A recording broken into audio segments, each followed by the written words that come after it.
Hi friends, welcome back to our channel. ఇంకోటి ఏంటంటే ఇప్పుడు ఫైనాన్షియల్ ప్లానింగ్ గురించి చూద్దాం. ఫైనాన్షియల్ ప్లానింగ్ అంటే ఏం లేదు. సో మనకున్న గోల్స్ క్రియేట్ చేసుకోవడం. మనకున్న గోల్స్ ఏంటంటే సింపుల్. ఫైనాన్షియల్ ప్లానింగ్ అనేది ఒక పెద్ద పదంలా ఉంటుంది, రాకెట్ సైన్స్లా ఉంటుంది. కానీ సింపుల్ ఏంటంటే మనకు కావాల్సిన గోల్స్ అన్ని అచీవ్ కావడమే. సో మన పేరెంట్స్ కానీ లేకపోతే అందరూ కూడా ఇది చేశారు కాబట్టి అన్ని గోల్స్ అచీవ్ అయ్యాయి. సో గోల్స్ అచీవ్ కావడం అంటే చిల్డ్రన్ ఎడ్యుకేషన్ ప్లానింగ్ అండి, చిల్డ్రన్ మ్యారేజ్ కావడం కానివ్వండి, లేకపోతే రిటైర్మెంట్ ప్లానింగ్ కానివ్వండి, లేదంటే హౌస్ పర్చేస్ చేయడం, లేదంటే కార్ పర్చేస్ చేయడం. సింపుల్ ఇవి 5.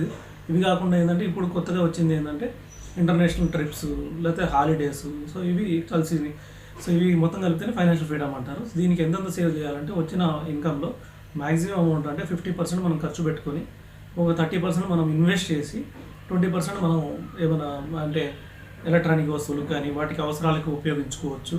లేదంటే ఏమైనా సినిమాలకి, లేదంటే డిన్నర్స్కి వీటికి ఉపయోగించుకున్నా కానీ 30% ఇన్వెస్ట్ చేయాలంటే ఎవరైతే 50,000 సంపాదిస్తున్నారో నెలకి 15,000 మంత్లీ కంపల్సరీగా ఎస్ఐపి చేస్తేనే వాళ్ళు ఫైనాన్షియల్ ప్లానింగ్ కంప్లీట్ అవుతుంది. లేకపోతే కంప్లీట్ కాదు. ఎందుకంటే ఫ్యూచర్లో చిల్డ్రన్ ఎడ్యుకేషన్కి ఎట్లేదన్నా కూడా 20 to 30 lakhs కావాలి ఫ్యూచర్లో మినిమం.